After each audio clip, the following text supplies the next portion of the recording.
কোরআনের সৈনিক আমি, নেই তো কোনো ভয়, এক আল্লাহর গোলাম আমি, এই তো পরিচয়। ঠিক কিনা? আমরা কার গোলাম? কার গোলাম? আল কোরআনের সৈনিক আমি, নেই তো কোনো ভয়, এক আল্লাহর গোলাম আমি, এই তো পরিচয় আমার, এই তো পরিচয়। এই পৃথিবীর সবই নকল, এই পৃথিবীর সবই নকল, আসল কিছুই নয়, এক আল্লাহর গোলাম আমি, এই তো পরিচয় আমার, এই তো পরিচয়। কোরআন হাদিস শাসনতন্ত্র রাসূল আমার নেতা, উৎসাহ মোর চির অম্লান ইতিহাস বীর গাথা। কোরআন হাদিস শাসনতন্ত্র রাসূল আমার নেতা, উৎসাহ মোর চির অম্লান ইতিহাস বীর গাথা। এক আল্লাহ ছাড়া আমার দিলে, এক আল্লাহ ছাড়া আমার দিলে, নেই তো কারো ভয়, এক আল্লাহর গোলাম আমি, এই তো পরিচয় আমার, এই তো পরিচয়। আল কোরআনের সৈনিক আমি, নেই তো কোনো ভয়, এক আল্লাহর গোলাম আমি, এই তো পরিচয় আমার, এই তো পরিচয়। ঠিক কিনা? যারা বলেন কার গোলাম? আরো জবান খুলে আল্লাহু আকবার। আল্লাহ পাকের গোলাম যারা, তারা ভয় পায় কাকে? জোরে বলেন কাকে? যাদের দিলে কোরআন থাকে তাদের দিলে বাতিলের ভয় থাকে। যার দিলে কোরআন থাকে আল্লাহ ছাড়া কারো ভয় তার দিলে থাকে? এই যে কোরআনের মজলিস, এটার দাম কেমন? যতক্ষণ এখানে কোরআন হাদিসের আলোচনা হবে, হাদিস শরীফে আছে তাদারুসুল ইলমি সাআতাম মিনাল লাইলি খায়রুম মিন ইহইয়াহা। কোরআনের মজলিসে, ইলমের মজলিসে কোনো মানুষ যদি 10 মিনিট বসে, 5 মিনিট বসে, একদম মুখতাসার সময় বসে, তো হাদিসে উল্লেখ আছে এই 5 মিনিটের দাম, 10 মিনিটের দাম আল্লাহ পাকের কাছে সারা রাত জেগে নফল ইবাদতের চাইতেও বেশি। আচ্ছা বলেন, সারা রাত জেগে নফল ইবাদত করা কি পসিবল আমাদের উপরে? আমরা তো পারি না, দুর্বল। আমরা রাত্রে ঘুমাইলে ফজরের সময় হুঁশ থাকে না। শীতের রাত, অধিকাংশ পোলাপান ফজরের নামাজ পড়ে না। আসতে বলে ঠিক? এমনিও তো নামাজ পড়ে না, আরো শীত খাইছে রে। কেমনে সম্ভব এই শীতের রাত্রিতে ফজরের সময় উজু করে নামাজ পড়া? আর আমাদের দেশের যুবকদেরকে তো নামাজের কথা জিজ্ঞাসা করলে এমনি একটা ফাতরা উজুহাত দিয়ে বলবে, ভাই প্যান্টের সমস্যা আছে। আসেনি? প্যান্টের সমস্যা, তার মানে প্যান্টে শিশু করে। কথা বুঝেন নাই? প্যান্টে কি করে? ছোট ছোট বাচ্চা 1.5 বছর 1 বছরের সে প্যান্ট না পাক করতে পারে। 30 বছর 40 বছরের বুড়ো দামড়া যদি প্যান্ট না পাক করে, ফার্মেসিতে যায় তার মাপ অনুযায়ী প্যাম্পাস পরাবেন যেন প্যান্ট না পাক না হয়। ঠিক কিনা বলেন? যার নামাজের সময় প্যান্টের সমস্যা, ওর প্যান্টের সমস্যা না, মূলত অন্তরের সমস্যা। কোথায় সমস্যা? আবার সে নিজেকে মুসলমানও দাবি করে। যার নামাজ নাই, ঈমান নাই, সুন্নাত নাই, কোরআন নাই, তেলাওয়াত নাই, ও মুসলমান? মুসলমান? আল্লাহ পাক এই কারণে বলেন, আমিনান নাসি মান ইয়াকুলু আমান্না বিল্লাহ ওয়া বিল ইয়াউমিল আখির ওয়া মা হুম বিমুমিনিন। অনেক মানুষ থাকবে যারা নিজেরা নিজেদেরকে মুমিন বলবে। এখানে আমরাও দাবি করি, আপনারাও দাবি করেন, কিন্তু এমন মুমিনও আছে যাদেরকে কোরআনের সূরা ফাতিহা জিজ্ঞেস করলে বোম মারবেন, আওয়াজ বের হবে না।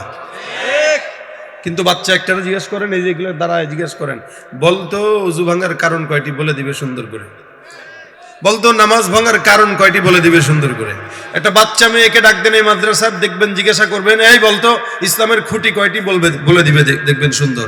দেখবেন আমপাড়া থেকে যেই সূরা জিজ্ঞাসা করবেন বাচ্চারা বলে দিচ্ছে। কিন্তু আমাদের দেশের এমন মানুষও আছে যারা সমাজের আলিশান মানুষ, এমপি, মন্ত্রী অথবা চেয়ারম্যান অথবা মেম্বার অথবা এলাকার বিচার আচার করে, কিন্তু সূরা ফাতিহাটাও শুদ্ধ করে পড়তে পারে না। সেও নিজেকে মুমিন দাবি করে। সে কি করে? মুমিন দাবি করে। এটা দাবি করা সহজ, বনা অনেক কঠিন। বাজারে আম কিনতে যান, কি দেখে কিনেন? হয়তো ঘ্রাণ, নয়তো কালার। যে কোনো ফল, ঘ্রাণ সুন্দর, কালার সুন্দর, তো ফলটাও সুন্দর। ঠিক সমাজে অসংখ্য মানুষ আছে যারা নিজেরা নিজেদেরকে মুমিন দাবি করে, কিন্তু ইমানের কোনো ঘ্রাণ তার গায়ে নাই, ইমানের কোনো কালার তার গায়ে নাই। যে লোকটার ইমানের কোনো ঘ্রাণও থাকে না, কালারও থাকে না, ও দাবি করতে পারে মুমিন, কিন্তু মুমিন হতে পারে না। ঠিক কি না? জোরে কও। যার নামাজ নাই, যার গায়ের ভিতরে তাকাইলে মনে হয় ঘুষ খাইতে খাইতে চেহারা কুকুরের মতো বানায় ফেলছে, ও মুমিন দাবি করতে পারবে? হতে পারে না। সুদের টাকা ছাড়া টাকা ধার দেয় না। কেউ আপনাদের গ্রামে নাই? আরো বেশি আছে আপনাদের অঞ্চলগুলোতে। মির্জা গোলাম আহমদ কাদিয়ানি লোকরা পর্যন্ত মুমিনের ঈমান নষ্ট করার জন্য টাকা দিয়ে মুসলমানের ঈমান ধ্বংস করতেছে। সরল সোজা মুসলমানদেরকে পেয়ে টাকার বিনিময়ে ঈমান খরিদ করে ফেলছে। মনে রাখবেন, বাজার থেকে আম কিনা যায়, বড়ই কিনা যায়, মাল মশলা কিনা যায় টাকা দিয়ে, লেকিন মুমিনের ঈমান খরিদ করা যায় না। ঠিক কি না বলেন? আল্লাহ পাক বান্দার জান আর মালের বিনিময়ে বান্দাকে জান্নাত দিয়েছেন। বান্দাকে জান্নাত দিয়েছেন, বিনিময়ে বান্দার জান আর মাল খরিদ করে নিয়েছেন। সুতরাং এত সহজ না, এক জিনিস একবার বিক্রি করলেন আবার আরেক জায়গায় টাকা দিয়ে বিক্রি করে দিলেন, অত সোজা না। এই কারণে আমাদের সমাজে টাকার কারণে মানুষ দুর্বল হয়। সেই সমাজের ভিতরেই কিছু কিছু সাধুবাদ মুসলমান আছে, সুবিধাবাদ মুসলমান আছে, যারা 10,000 টাকা দিবে, 1,000 টাকা সুদ না দিলে টাকা পকেট থেকে বের হয় না। কাকা দেন না 20,000 টাকা। কাকা বলবে, বাবারে তোর এত মহব্বত করি, আগেই না চাবি, তুই সবসময় এই খালি সকালবেলা চাস, বিকেলবেলা টাকা চাস, 2 দিন আগে চাবি, 10 দিন আগে চাবি। ভাতিজা এখন 10 দিন আগে একদিন চায়া পড়ছে, ঠিক আছে দিমুনে আসিস। গেছে হারে ভাতিজা একটু আগে একজনে দিলাম। ভাতিজাও বুঝে কোন জায়গায় টিপ দিলে টাকা বের হয়। আস্তে করে কাকারে কয়, কাকা 10,000 টাকা দেন, 1,000 বাড়ায় দিমুনে। কাকা কয়, হারে বিপদে ফেলাইছিস, আমার কাছে তো নাই, দেখি তোর কাকির কাছে আসেনি। আস্তে কয়, ঠিক। আরো জোরে বলেন, ঠিক কিনা? ওরা হলো দেশের লাগি মহামারীর মতন, ফাইল কলম ঠেকাইয়া চালায় শুধুই নির্যাতন। ওরা হলো দেশের লাগি মহামারীর মতন, ফাইল কলম ঠেকাইয়া চালায় শুধুই নির্যাতন। সুদের টাকায় ওদের ভুড়ি, ঘুষের টাকায় ওদের ভুড়ি, করে যে টান টান। ওরা শিক্ষিত শয়তান, ওরা শিক্ষিত শয়তান, ওরা শিক্ষিত শয়তান, ওরা শিক্ষিত শয়তান। আছে না নাই? পারেন তো সবাই? এই ঘুষখোর আর সুদখোরদের বিরুদ্ধে আওয়াজ তুলেন, ওরা শিক্ষিত শয়তান, ওরা ওরা শিক্ষিত শয়তান, ওরা শিক্ষিত শয়তান। যেখানে যাই ভেজালেতে ভরে গেছে দেশটায়, ব্যবসায়ীরাও রাতারাতি কালো টাকায় হাত রাঙায়। আচ্ছা ভাই, আপনাদের এই এলাকায় যে আসলাম গাড়ি দিয়ে, যতক্ষণ রাস্তা, অধিকাংশ রাস্তা দেখলাম আশেপাশে ক্ষেত খামার। মাশাআল্লাহ, আপনাদের এগুলো চাষাবাদের জন্য উর্বর জায়গা। আলুর কেজি কত করে বেচছেন এবছর? 50? মানে পাইকারি বেচছেন কত? এটা কোন মিয়া? আর এবছর পাইকারি 50-55, তাহলে মাথা খারাপ। ডিমের হালি কত যায় ঠেকছে বলেন? আমরা ঢাকায় কিনি 70 টাকা, আমরা ঢাকায় আলু কিনি প্রায় 75 থেকে 80 টাকা। এখন ডিম যে পারে মুরগি, কি টাকা দিয়ে পারে না ফ্রি পারে? কথা কয় না। মুরগি যদি জানতো ভাই আমাদের নিয়ে এত রাজনীতি এই বাংলাদেশে চলে, ও কষ্টের ঠেলায় ডিম পাড়া বন্ধ করে দিত। কথা বলেন ঠিক কিনা? এই অসাধু ব্যবসায়ীদের জন্য দেশের বদনাম, সরকারের বদনাম। ওরা দেশের শত্রু, ওরা বন্ধু হতে পারে না। যেখানে যাই ভেজালেতে ভরে গেছে দেশটায়, ব্যবসায়ীরাও রাতারাতি কালো টাকায় হাত রাঙায়। ভেজাল থেকে বাঁচতে হলে, ভেজাল থেকে বাঁচতে হলে খোলা রাখো কান। ওরা শিক্ষিত শয়তান, ওরা শিক্ষিত শয়তান, ওরা শিক্ষিত শয়তান। দুর্নীতির ওই আখড়ায় বসে, দুর্নীতির ওই আখড়ায় বসে জাহির করে জ্ঞান। কলম দিয়ে কামায় টাকা, ধরে সাধুর ভান। ওরা শিক্ষিত শয়তান, ওরা শিক্ষিত শয়তান। ঠিক কিনা? শিক্ষাঙ্গনের দিকে ভাইরে দেখো না চোখ মেলিয়া, ছাত্ররা সব বই ছাড়িয়া পড়ে শুধু প্রেম লইয়া। আবার অস্ত্র সেতু সঙ্গের সাথী, অস্ত্র সেতু সঙ্গের সাথী হইতে মস্তান। ওরা শিক্ষিত শয়তান, কি? ওরা শিক্ষিত শয়তান, ওরা শিক্ষিত শয়তান। কলম নামেও কত দেখো টাকার মোহে পড়িয়া স্বার্থের পিছে দৌড়াইতেছে কোরআন হাদিস ছাড়িয়া। আবার জিহাদ ছেড়ে কেউ বা ধরছে, জিহাদ ছেড়ে কেউ বা ধরছে দরবেশেরই ভান। ওরা শিক্ষিত শয়তান, ওরা শিক্ষিত শয়তান, ওরা শিক্ষিত শয়তান, ওরা শিক্ষিত শয়তান, ওরা শিক্ষিত শয়তান, ওরা শিক্ষিত শয়তান। ঠিক কিনা? রাগ করতেছেন কেউ? হ্যাঁ, কারো দিলে আঘাত লাগছে, কারো দিলে চোট লাগছে, লাগলেও মাফ করে দিয়েন, কারণ বহু দূর থেকে আসছি, দুই চারটা কথা বলে যায় নাকি ভাই বলেন তো। এই দেশের ভিতরে যত শিক্ষা ব্যবস্থা আছে, যদিও বর্তমান সময়ে শিক্ষা ব্যবস্থার হালত খুব করুণের দিকে যাচ্ছে, এই মুহূর্তে যদি আপনারা সতর্ক না হন আরো করুণ হবে, সামনে অপেক্ষা করেন। কারণ কদিন পর পর একজন আমাদেরকে বানর বানানোর চক্রান্ত করে, আবার কেউ কেউ আমাদের সন্তানদেরকে বাবুর্চি বানানোর ধান্দায় নামে। এই জন্য স্কুলে পাঠানোর পরে আপনার আমার ছেলেদেরকে, সন্তানদেরকে আলু ভর্তা বানানো শেখায়। আবার এখন একটা শুরু হইলো কেমনে মেয়ে থেকে পুরুষ হয়েছে অথবা পুরুষ থেকে মেয়ে হয়েছে, ওই গল্প শেখানো হয়। এই সমস্ত শিক্ষা ব্যবস্থা থেকে নিজের সন্তানকে দূরে রাখবেন, নয়তো ঈমানও ধ্বংস হয়ে যাওয়ার সম্ভাবনা আছে। এই জন্য জমায়ের দাবি এখন আপনার সন্তানকে স্কুলে যদিও পড়াবেন, তার আগে মাদ্রাসায় পড়ান। বুনিয়াদী শিক্ষা যদি কোরআনের শিক্ষা থাকে, এই সন্তান ইঞ্জিনিয়ার হবে, রডের পরিবর্তে বাঁশ দিবে না। বুনিয়াদী শিক্ষা যদি কোরআনের শিক্ষা থাকে, এই সন্তান কোরআনের হাফেজ হওয়ার কারণে ডাক্তার হবে, কিন্তু কসাইয়ের মতো জনগণকে জবাই করবে না। এই জন্য বুনিয়াদী শিক্ষা, কোরআন শিক্ষা দরকার। এই শিক্ষা নফল না, এই শিক্ষা সুন্নত নয়, এই শিক্ষা আওয়ামী লীগের না, এই শিক্ষা বিএনপির না, এই শিক্ষা শুধু বাংলাদেশের নয়, এই শিক্ষা আমার, এই শিক্ষা পাকিস্তানের, এই শিক্ষা ইন্ডিয়া ভারতের, এই শিক্ষা বাংলাদেশের, এই শিক্ষা দুনিয়ার তামাম মুসলমানের জন্য সুন্নত নয়, নফলও নয়, মুবাহ নয়, মুস্তাহাবও নয়, ফরজ। কি বলেন? তো আবেদ দেখা যায়, আবেদরা যারা নাকি শুধুমাত্র ইবাদত করে, নামাজ 5 ওয়াক্ত ঠিকমতো আদায় করে, এরা হলো আবেদ, কিন্তু ইলম নাই। আল্লাহ পাক রব্বুল আলামিন বলেন, এই হাজারো আবেদের মধ্যে, হাজারো মানুষের মধ্যে আল্লাহ পাক রব্বুল আলামিনকে যারা সবচাইতে বেশি ভয় পায়, এরাই হলো উলামায়ে কেরামের দল, এরাই হলো দ্বীনি শিক্ষায় শিক্ষিত মানুষের দল। এই জন্য নবী করিম সাল্লাল্লাহু আলাইহি ওয়াসাল্লাম বলেন, ফাদলুল আলিমি আলাল আবিদি কাফাদলি আলা আদনাকুম। এ মুসলমান, একজন আবেদ একজন আলেমের পার্থক্যটাই এমন, হাজারো হাজারো আবেদ যদি একসঙ্গে হয়ে যায়, একজন আলেমের ইলমের সমপরিমাণ আর আমলের সমপরিমাণ হতে পারে না।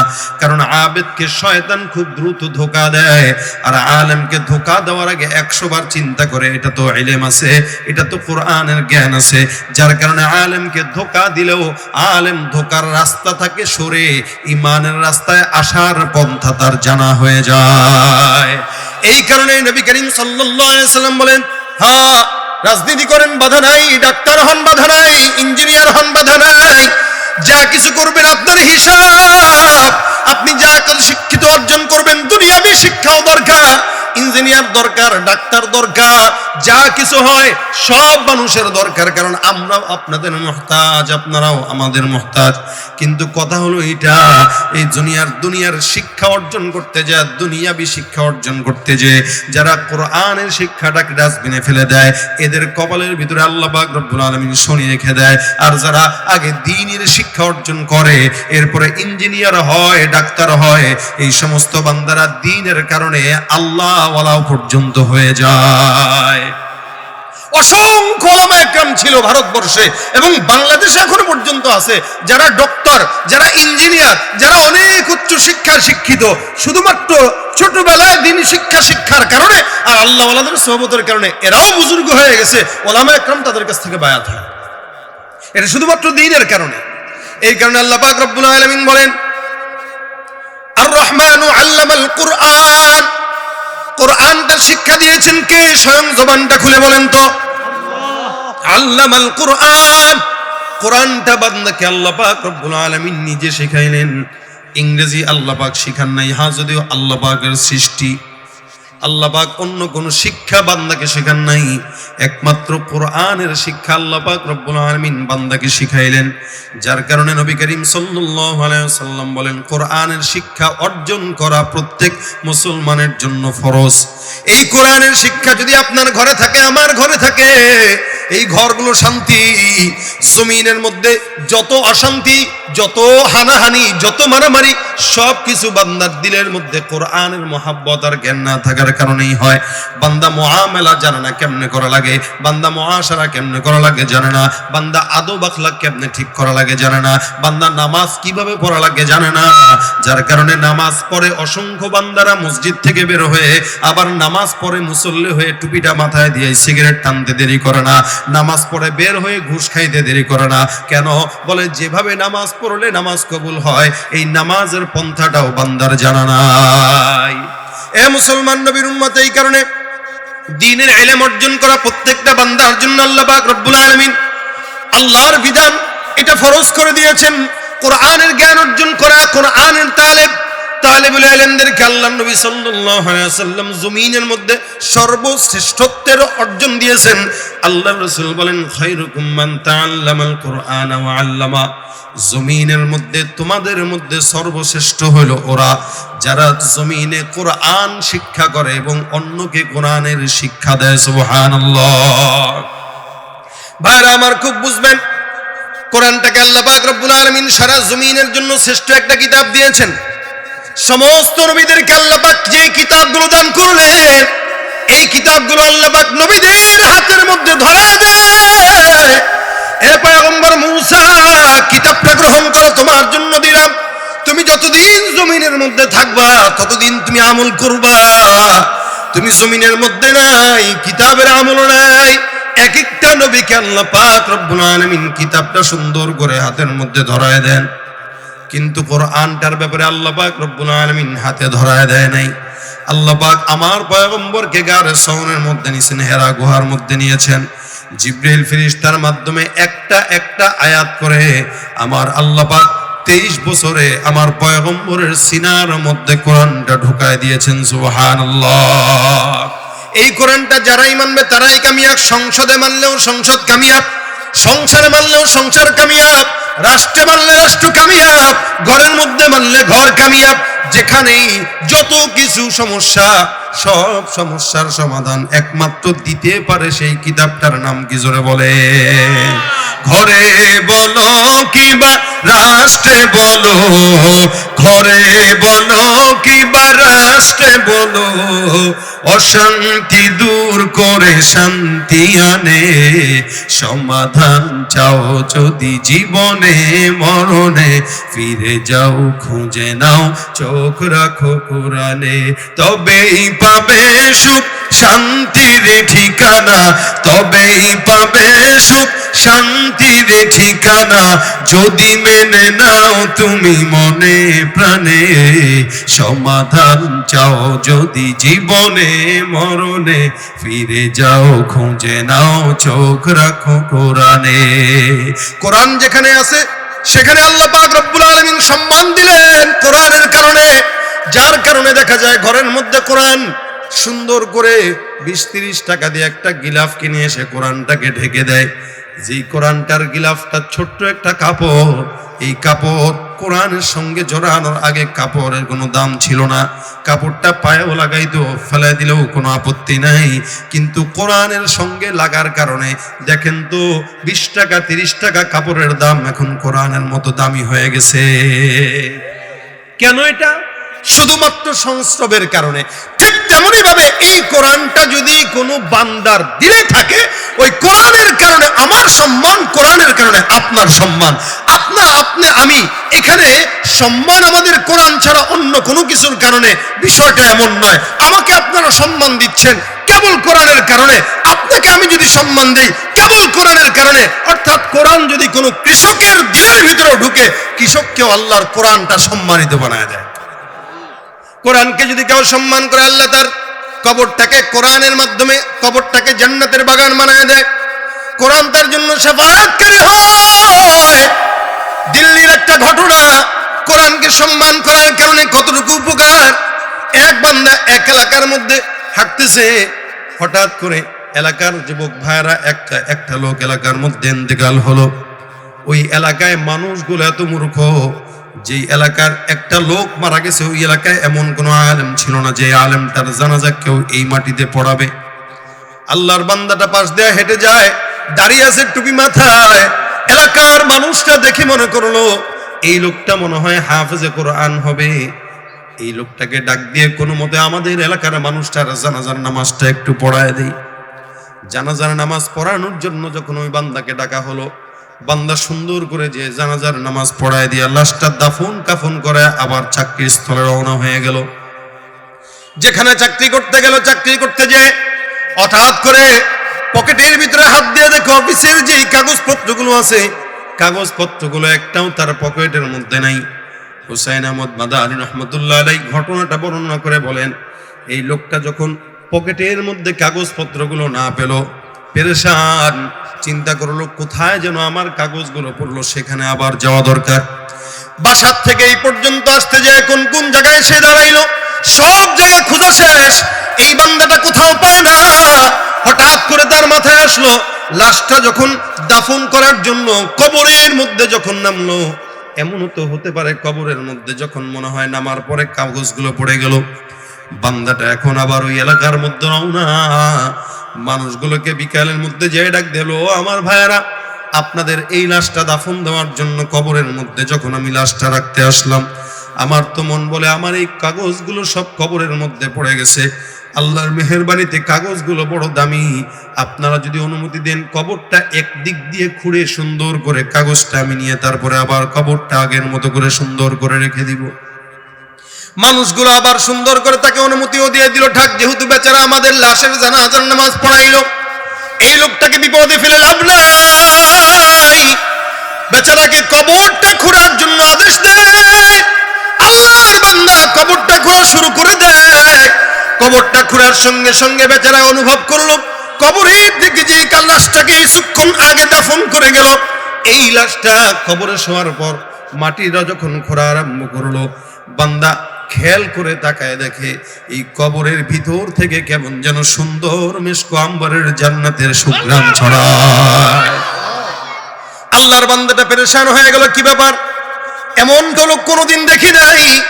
কবরের ভিতরে এমন ভাবে জান্নাতের ঘ্রাণ, এই লোকটা এমন করলো যে লোকের কবরের ভিতরে জান্নাতের ঘ্রাণ, কবরের মাটিতে লাশটা রাখতে দেরি হয় কিন্তু ঘ্রাণটা আসতে দেরি হয় নাই। আল্লাহর বান্দাটা এলাকার মানুষদেরকে নিয়ে আরো কবরটা যখন খোঁড়া আরম্ভ করে দিল, খুঁড়তে খুঁড়তে এক পাশ সম্পূর্ণ খোঁড়া হয়ে যায়। আল্লাহর বান্দা কবরের দিকে তাকায় দেখে যে লাশটাকে কিছুক্ষণ আগে দাফন দিয়ে গেলাম, এই লাশটা সুন্দর জান্নাতের ফুলের বিছানার মধ্যে শোয়া। জান্নাতের ফুলের বিছানা কেমন যেন ফুল ফল দিয়ে জান্নাতের বিছানার মতো হয়ে গেল। আল্লাহর বান্দাটা কাগজটা উঠে আবার সাথে সাথে দাফন দিয়ে দেয়। ভয়, এত বড় বুজুর্গ লাশটা আমি যে আবার কবরটা খুঁড়লাম, না জানি আবার আল্লাহর গজব চলে আসে। বান্দাটা এবার এলাকার মানুষের সঙ্গে খোঁজ নেয়, এই বান্দার বাড়ি কোথায়, বান্দার এলাকায় মধ্যে কোনো মানুষ জীবিত আছে কিনা, কোথায় বান্দার ঘর, কোথায় বান্দার আত্মীয়, তা একটু খবর দাও। খোঁজ নিয়ে নিয়ে হঠাৎ করে বান্দার কবরের বাসে, এই কবরের বাসিন্দার বাড়ির দিকে রওনা হয়ে গেল। বাড়ির মধ্যে এমন কোনো বান্দা নাই যে জীবিত, শুধুমাত্র একজন মেয়ে ছিল, ওই বান্দার একটা মেয়ে জীবন্ত ছিল। বেচারা খুঁজতে খুঁজতে তার বাড়িতে যায়, মেয়েটাকে ডাক দিয়া বলো, ও মা, কবরের মধ্যে তোমার বাবাকে আমি নিজে জানাজার নামাজ পড়া লাশটা দাফন দিয়ে কবরে শোয়া আসলাম। আমি আমার জিন্দগিতে এমন ভাবে কোনোদিন কোনো মানুষের কবর দেখি নাই যেই মানুষটার লাশটা দাফন দিতে দেরি হয় কিন্তু জান্নাতের বিছানা বিছাইতে দেরি হয় না।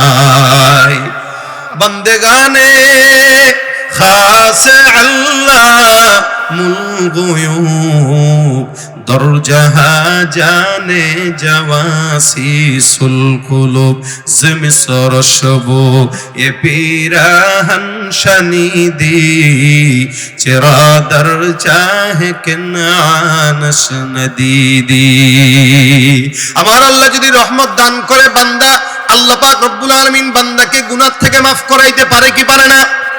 এ মুসলমান, বেশি ইবাদত দরকার নাই, অল্প ইবাদত বান্দার নাজাতের জন্য যথেষ্ট। এই বান্দাটার লাশটা সুন্দর জান্নাতের বিছানায়, মেয়েটাকে ডাক দেয়া বলো, মা তোমার বাবা এমন কোন আমল করো যে আমলের কারণে কবরের মধ্যে শোয়াইতে দেরি হয়, কিন্তু আল্লাহ পাকের তরফ থেকে বান্দাকে জান্নাত দিতে দেরি হয় নাই। এমন কোন ইবাদত তোমার বাবা করতো যে ইবাদতের কারণে মালিকের দরবারে বান্দার দামটা আকাশ ছোঁয়া। এ মুসলমান জমিনে এমপি হইলাম, চেয়ারম্যান হইলাম, মেম্বার হইলাম, সমাজের মানুষ আমার দেখলে সালাম দেয়, কিন্তু আল্লাহর কাছে দামি না। আল্লাহ পাক রব্বুল আলামিন বলেন, তোর দাম জমিনের কারো কাছেই নাই, যতই সব মারিত হও। একজন রিকশাওয়ালা গায়ের চামড়া কালো, বান্দা কথা বললে দুর্গন্ধ আসে, কিন্তু ইমানের নূরের কারণে আল্লাহ পাক রব্বুল আলামিনের কাছে একটা এমপি মন্ত্রীর চাইতে ইমানওয়ালা রিকশাওয়ালার দাম বেশি। এই জন্য আল্লাহ পাক বলেন, খবরদার কাউকে খারাপ মনে করবে না, ছোট মনে করবে না। আসা ইয়াকুনু খায়রাম মিনহুম, এমনও তো হতে পারে তোমরা যারা ছোট মনে করো যাদেরকে, এরা গরিব হলেও আল্লাহর কাছে তাদের সম্মান বেশি। জমিনে আল্লাহর কাছে যার সম্মান বেশি, আল্লাহর কসম আসমানের ফেরেশতারাও তাদেরকে সম্মান দেয়। যেমন নবী করিম বলেন, যে ব্যক্তিরা কোরআনের তেলাওয়াতে মগ্ন থাকে, ইন্নাল মালাইকাতা লাতাদউ আজনিহাতাহা রিদাল লিতালিবিল ইলম।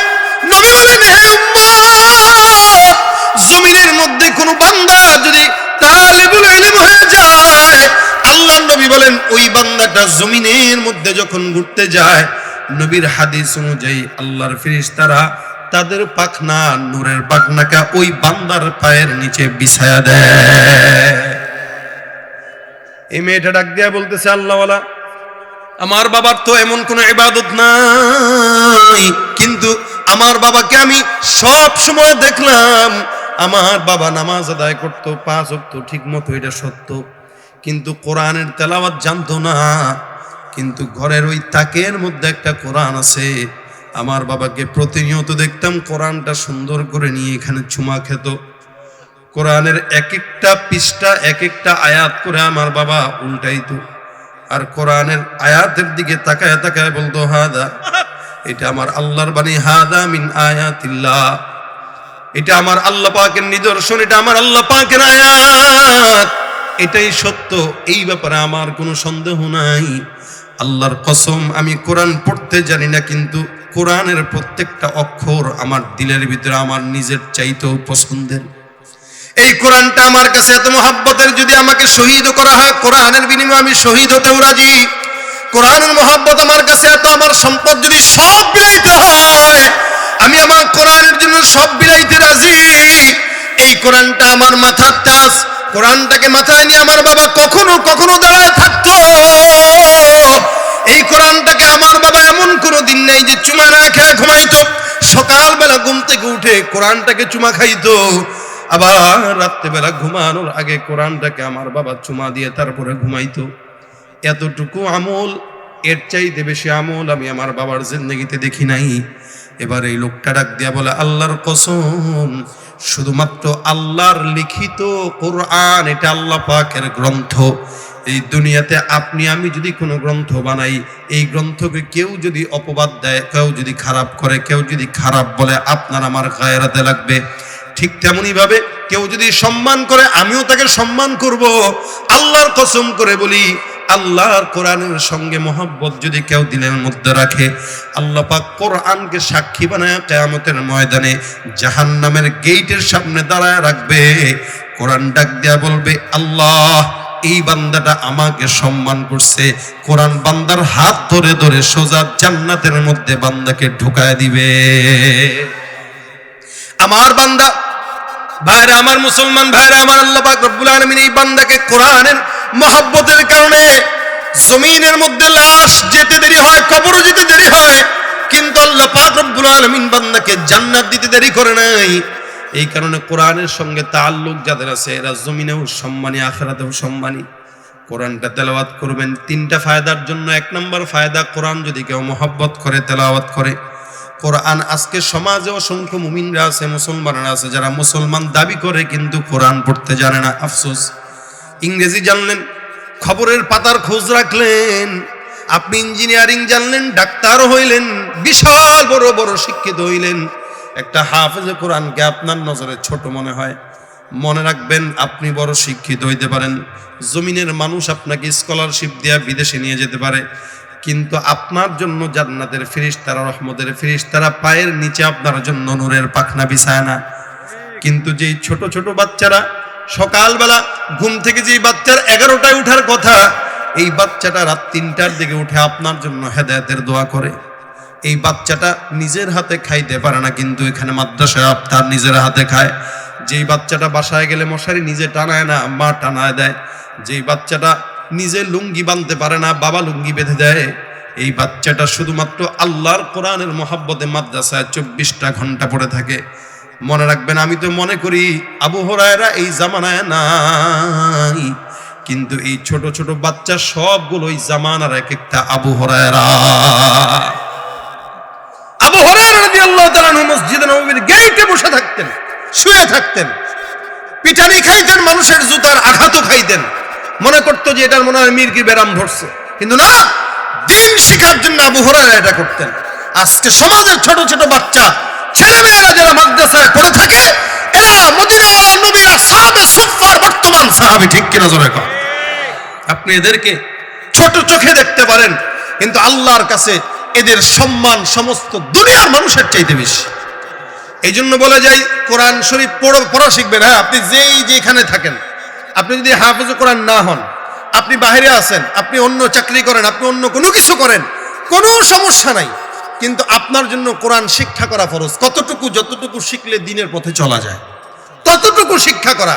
এই জন্য বলে যাই, দেখেন, কোরআন শিখবেন যারা স্কুলে পড়েন, মাদ্রাসায় আসবেন, মাদ্রাসায় এসে হুজুরদেরকে বলবেন, হুজুর আমাদেরকে একটু প্রত্যেক দিন 5টা মিনিট 10টা মিনিট একটু সময় দেন। দিবে কি দিবে না? মনে হয় না, বিশ্বাস হয় না?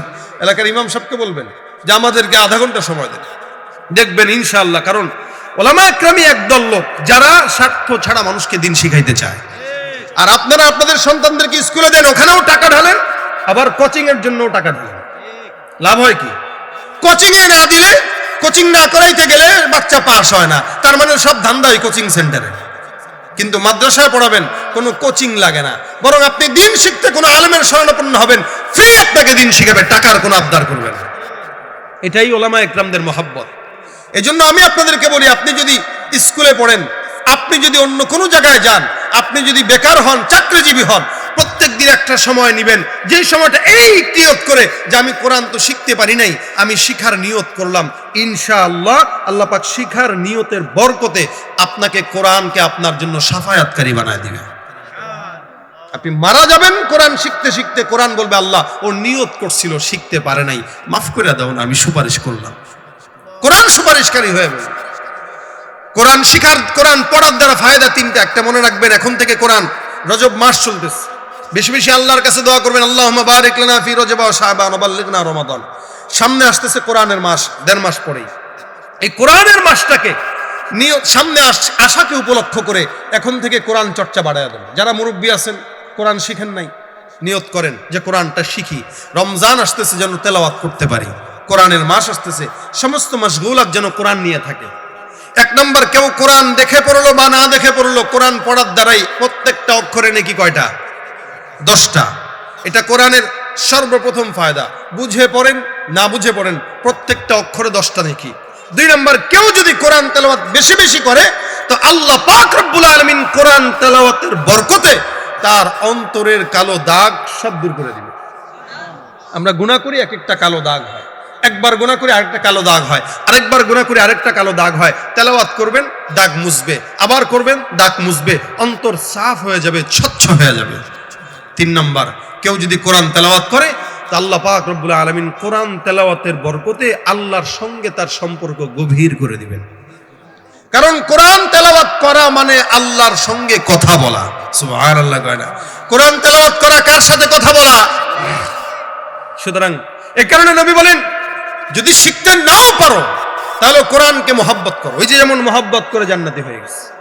অথবা কোরআনওয়ালাদেরকে সহযোগিতা করো, যেমন মাদ্রাসায় সহযোগিতা করা, দ্বীনের রাস্তায় সহযোগিতা করা। অন্তত নিজে যদি আলেম না হইতে পারে, সন্তানকে বানান। সন্তানকে না বানাইতে পারছেন তো ভাতিজাকে বানান। ভাতিজাকে পারেন নাই তো নাতিকে বানান, নাতিকে পারেন নাই তো আপনার কোনো বন্ধুর ছেলেকে আলেম বানান, অন্তত কাউকে বানান। আপনার টাকা আছে, আপনি আপনার টাকা দিয়ে একটা বাচ্চাকে পড়ান। অন্তত আপনার জন্য আপনার সন্তান ডাক্তার সন্তান না কানলেও এই সন্তান ঠিকই কান্না করবে। কেন? আপনি তাকে হাফেজে কোরআন বানাইছেন। এই জন্য ভাইরা আমার, নিয়ত করবেন, এই মাদ্রাসায় ছাত্রী আছে, আপনার বাচ্চা পড়তে পারে নাই, আপনি এলাকায় মাদ্রাসার মোহতামিম সাহেবের সাথে যোগাযোগ করে, ভাই একটা বাচ্চাকে পড়াইতে কত টাকা খরচ লাগে? বলল 1500 টাকা অথবা 2000 টাকা। ঠিক আছে ভাই, আমি যতদিন এই বাচ্চাটা হাফেজা না হবে ততদিন আমি এই বাচ্চাটার খরচ দিব।